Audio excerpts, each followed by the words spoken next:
a lot of us have to do other stuff outside of football, like to be prepared for when it ends.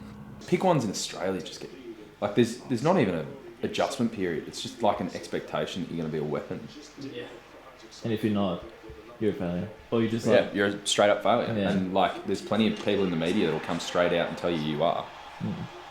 In fact, they're less hesitant to do that than tell you you're a weapon. Because it's a pretty big culture shock when I first got here. Very, very different Hong Kong. What age were you again?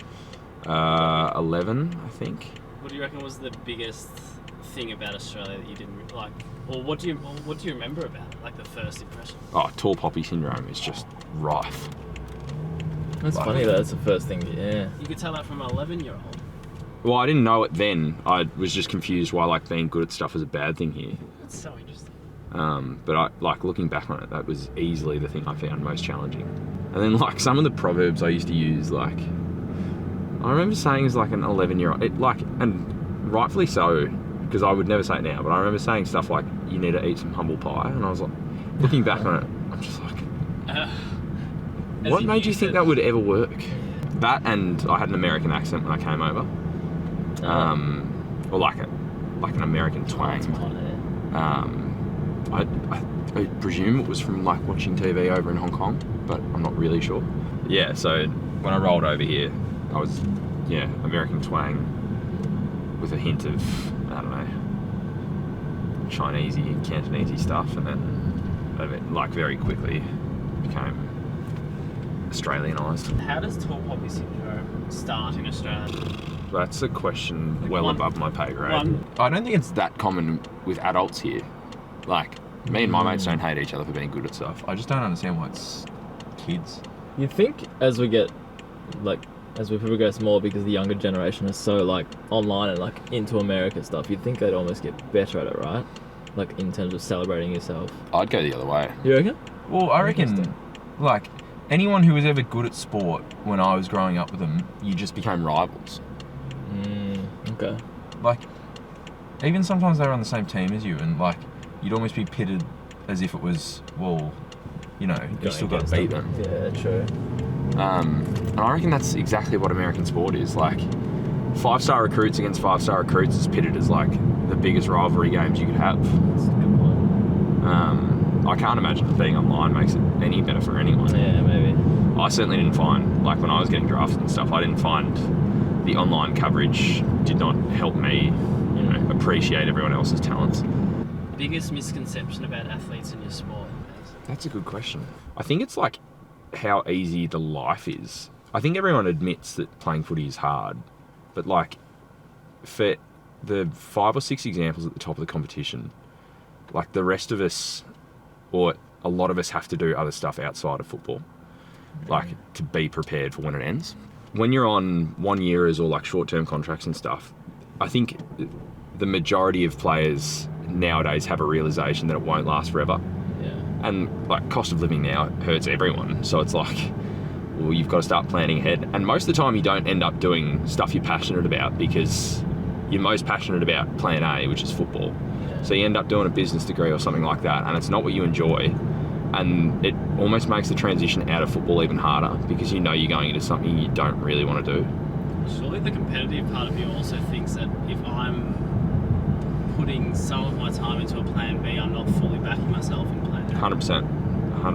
And like that balance of having the distraction is a good thing though. Yeah, but I don't think it's easy to know that when you first come into the system. Because I still firmly remember being like, oh, should I even be planning for plan B? Isn't that a red flag? Because I'm doubting myself. Yeah. But yeah, I think like just you keep hearing about like, oh, you need to be prepared and you need to do all this extracurricular stuff, and like sometimes it's just a load of shit, because nobody wants to prepare for life after footy, because you just want to prepare to make footy, like career number one. Yeah.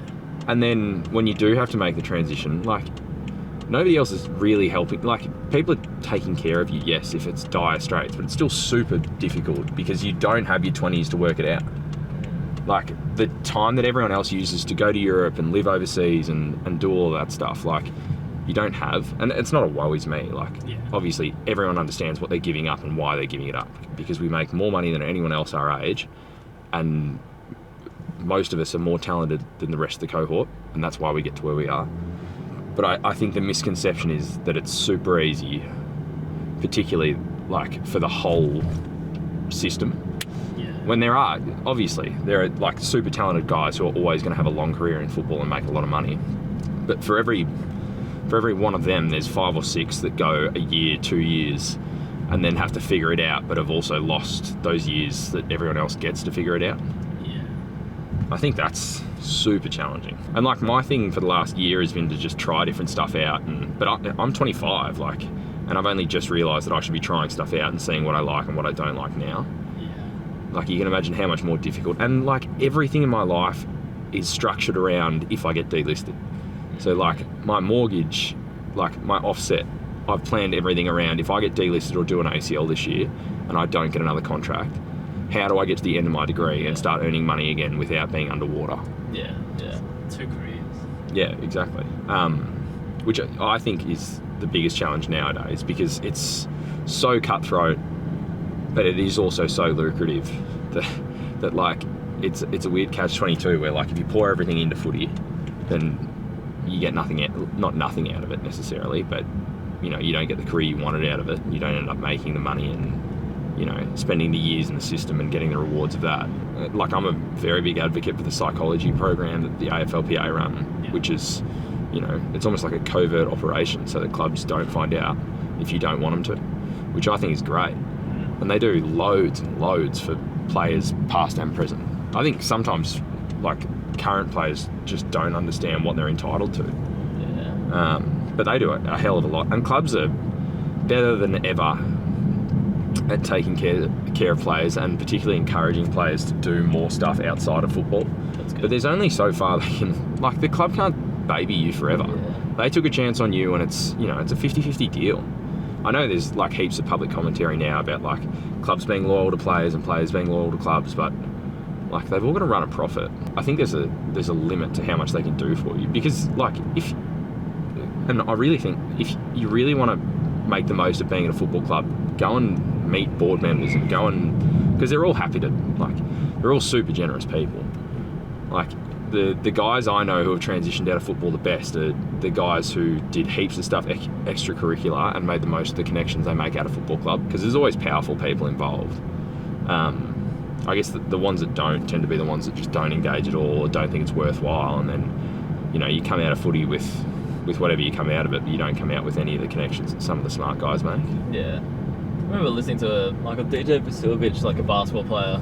He's probably your age or a bit older, but they asked him like what his number one takeaway from his previous AFL club, basketball club was, and he just like was like the connections, like the networking, like that's the biggest part that he'll take away. Like, not even on-court success, it's just like the people behind it all. I'm like, that's kind of interesting.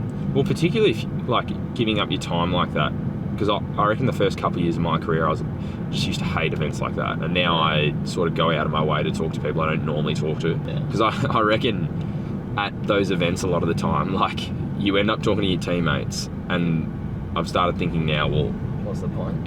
I talk to them every day in the locker room anyway. If you just end up, you know, like, sitting in a corner with them again, is there any, like, real point in being at the event anyway? It's so hard though for like introverted and young.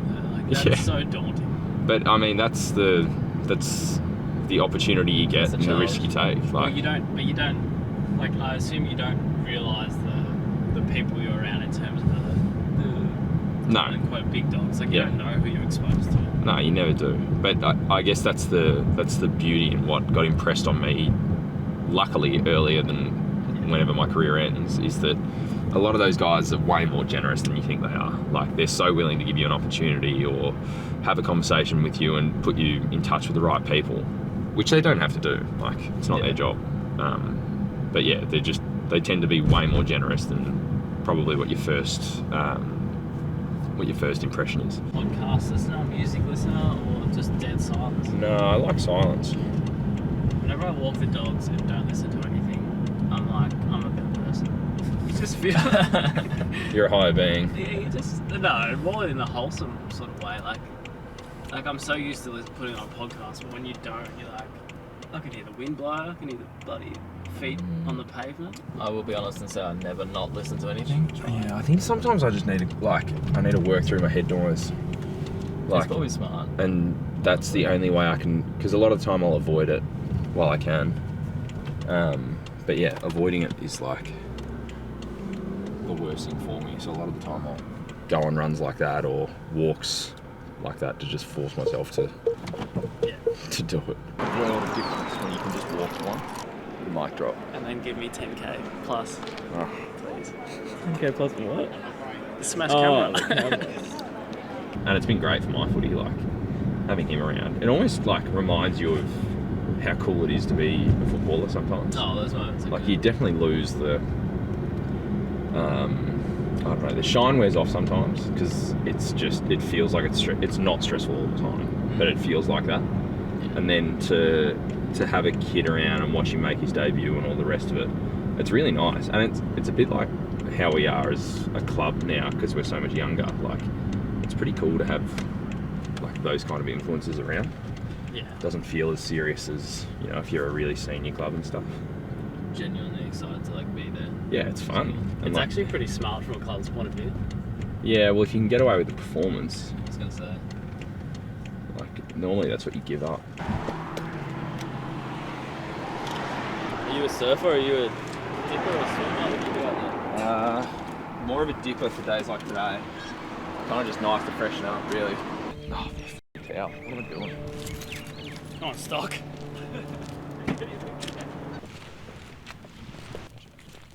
Yes.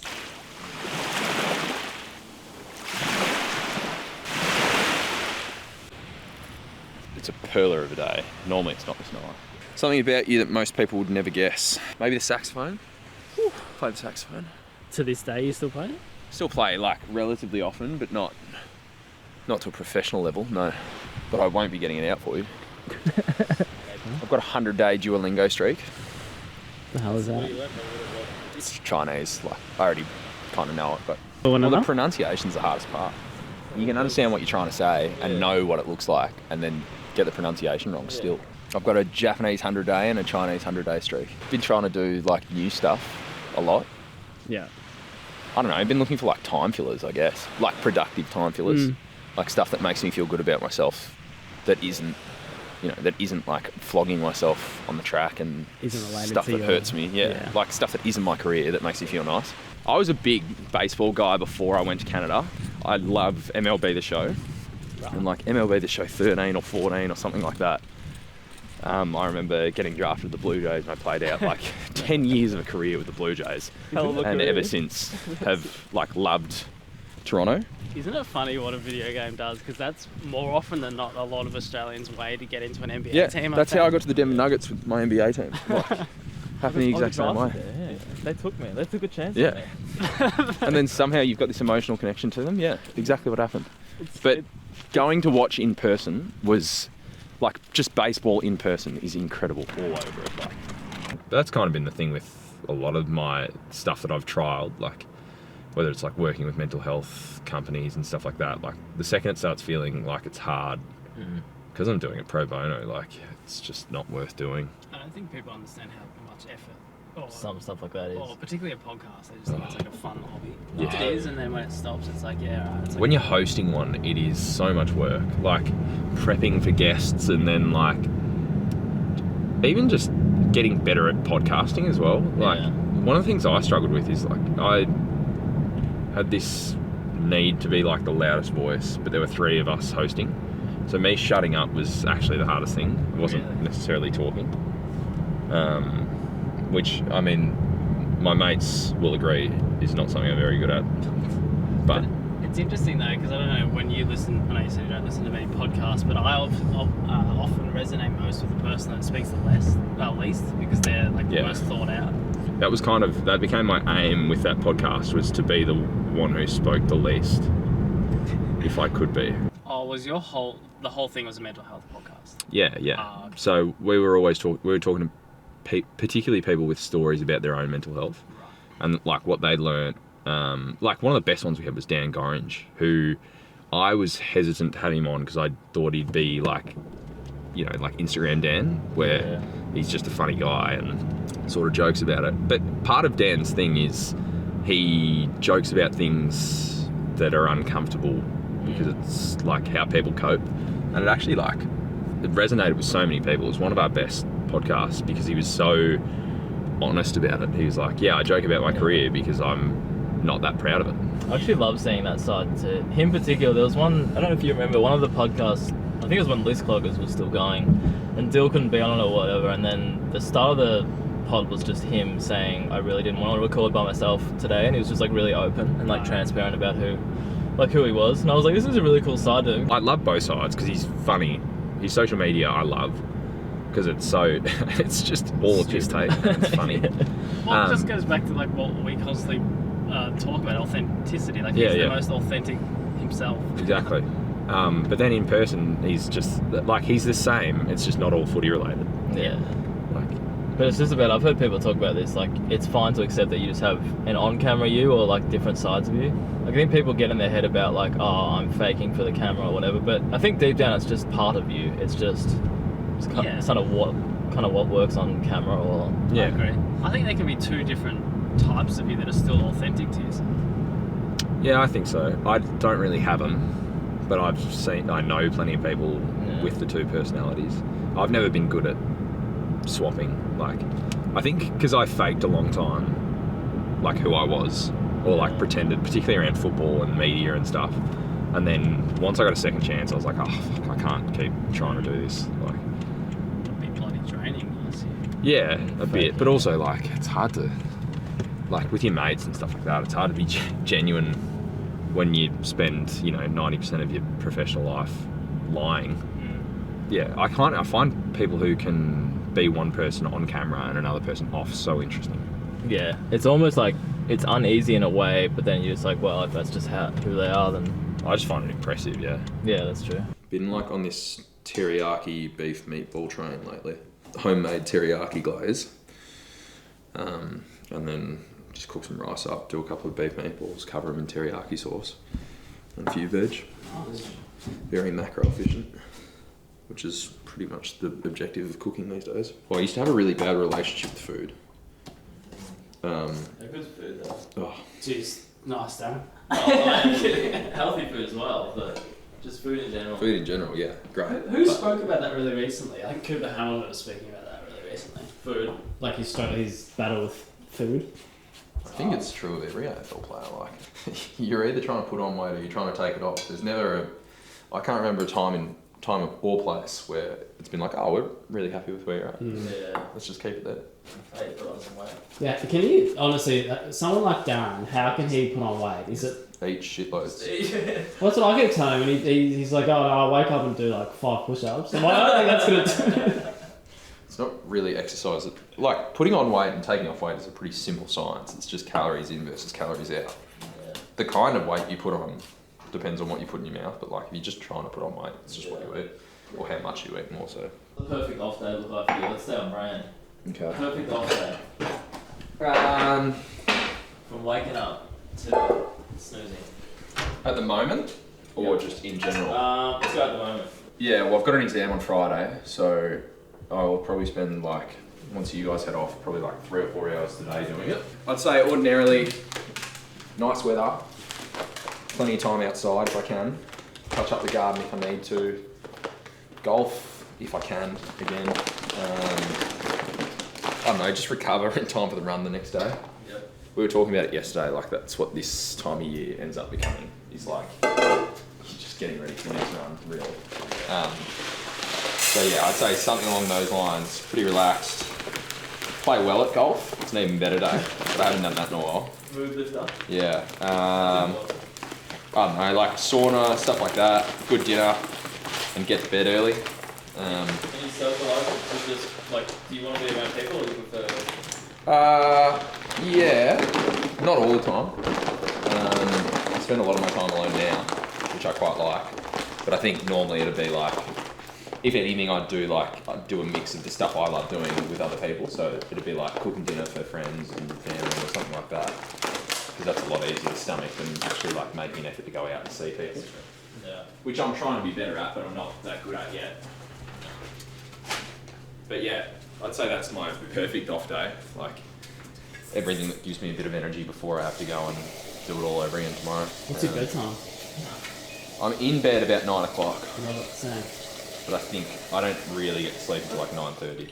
I reckon, like, I assume most athletes are pretty early-ish compared to. Well, you reckon some are No, there's a late people? Yeah, okay. Yeah, there's plenty of like I'm a real morning person, so obviously it's different for me. But there's plenty of guys that go to bed pretty late. Okay. But they're also like, it's like anything. Like there are freaks in the system who just can roll out of bed and run. Do whatever. Yeah.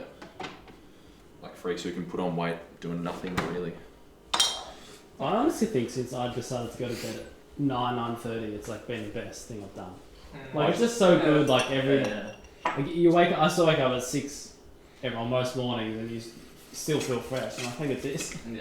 Well, it's like, what else are you doing from 9 onwards? Like you Yeah. just I don't know, watching TV or doing something that's not that important. Losing golden hours. Brain rot. Yeah, losing golden hours. Favourite cuisine? Chinese, 100%. Chinese straight away. Yeah. I like the decisive answer. Yeah. Yum cha in particular is just Mm. my go-to. Michael was missing out on all these. You said you'd start to introduce me to more. Oh, I took you out once. I know. Chinese or something. Malaysian. I really like Malaysian food. I love Malaysian food.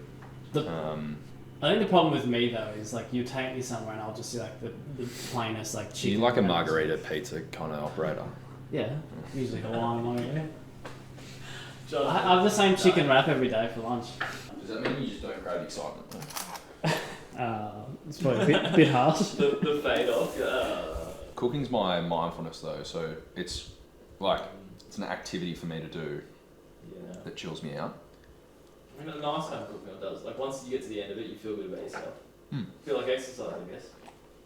Yeah, it's never fun when you're doing it. Are you having fun? Now, Yeah. yeah. That's good. I don't know, I think I just found I like not being on my phone for extended periods of time, and sometimes I have to force myself to do that, so it's kind of nice to... Anything to get you away from screens, I can resonate with that. Yeah. So I guess there's that side of it, and then just became like, because I wasn't the best socialiser ever, it's become a nice way for me to get people over, have my friends and family over, and have an excuse, I guess. Yeah. You shouldn't need one, but like, Nah. I'm not the best socialiser ever, so it's been a nice like circuit breaker for that kind of stuff. Well, I found it stops me from drinking a lot as well. Yeah. So like, instead of going to the pub to see friends and stuff, I'll just cook here. Yeah, smart. They can drink, but I won't. Yeah. Yeah, pretty much. People who just pitch don't do that. Yeah. And he's doing both. So to do both that are both unheard of in the same game is just insane. The Mariners have got Cal Raleigh, who's like nicknamed the dump truck. Just hits bombs. He's the MVP this year. Whoever wins this goes to the World Series to play the Dodgers. I think the problem with my mind, like we've both had podcasts before, and when it gets past the enjoyment stage, my mind straight away goes to how am I going to make money from this? And like, Yeah. as I got older, and I like that, but I hate that because then you can never have like a hobby that just stays a hobby. So you start still to think think about it that way. Well, at some point in time, you're putting so much time into something that you need to make money from it. Yeah. Yeah, but then you lose the whole point of doing these random things because it's just like Yeah, but that is learning the a new point. skill for fun. Yeah, but then you've learnt it. No, that's not right. I still think it serves as an outlet though. Like, even if you're not Yeah. making money, even if you don't have a massive following, sometimes you just have an outlet. But until it hits that point of becoming work. Yeah. Yeah, I don't know. Like, I'm very comfortable now with giving stuff up if I don't feel like it's... It's also like, what is it replacing? Like, what is that time spent replacing? But I think there's a skill in quitting. I know it sounds funny, but if you start something, I think like so many people are afraid to stop. Yeah. Just start stuff, quit stuff, start it, quit. I think people are uncomfortable with quitting stuff, Yeah. Well, which I understand. Because You feel like you failed I'm or- still not that good at it. I've just done it with a lot of stuff. I think it's just how you change the perspective in your mind. Like if you quit something, you can develop into the next thing. Whereas if you stay on that one thing, then you're just stagnant. Yeah. Yeah, well, if there's one thing I'm not, it's stagnant. Especially if you're, like, I certainly wasn't a prodigy when I was like 15, 16, but for those guys that were, I assume that's just normal. Yeah. Well, it's like the weeders in the wall. She's like we were talking about the camera being in the It's Yeah. not their fault that they only earn No. more money. Which makes it all the more impressive that guys like that have the perspective they do, though. Yeah. Well, you're literally like a child star in a way. Yes. I know it's not to the extent of America. Well, especially or whatever. pick ones, though. Pick ones in Australia just get like there's not even a adjustment period. It's just like an expectation that you're going to be a weapon. Yeah. And if you're not, you're a failure. Or you just Yeah, like, you're a straight up failure. Yeah. And like, there's plenty of people in the media that will come straight out and tell you you are. In fact, they're less hesitant to do that than tell you you're a weapon. Oh, yeah. That's what gets Yep. people looking and clicking and consuming. That's the dump truck, Cal Raleigh. That guy. Yeah. Dumpy. MVP. Can hit a ball. This sounds insulting, but can they be not unfit? you know, I was just about to ask the exact same question. Well, if you hit bombs, it doesn't matter. Yeah. If that's your job. Yeah. But you still got to run.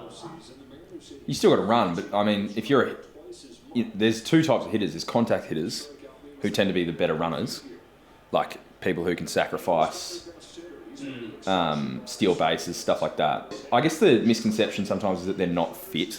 Yeah. Like, I've watched a lot of their like training videos and stuff like that, and a lot of them do like YouTube docos and stuff. Like, even there's this guy who trains with like professional athletes in the States all the time and just like jumps in for a workout. And watching how like Vlad Guerrero works out, a lot of it's like abdominal control work. So I feel like it'd be a whole different type of fit that Yeah, the yeah. average person like me would not understand. Yeah, and then even Cal Rally's a catcher. Like, he's sitting crouched for 9 innings a game every week, and then still hitting bombs. Like, there's a lot to be said for the kind of fitness. Yeah. It's a bit like golf, though. Like, everyone assumes they're not fit, but frankly, if you had to play 4 rounds of 18 in a row, most people couldn't. Oh.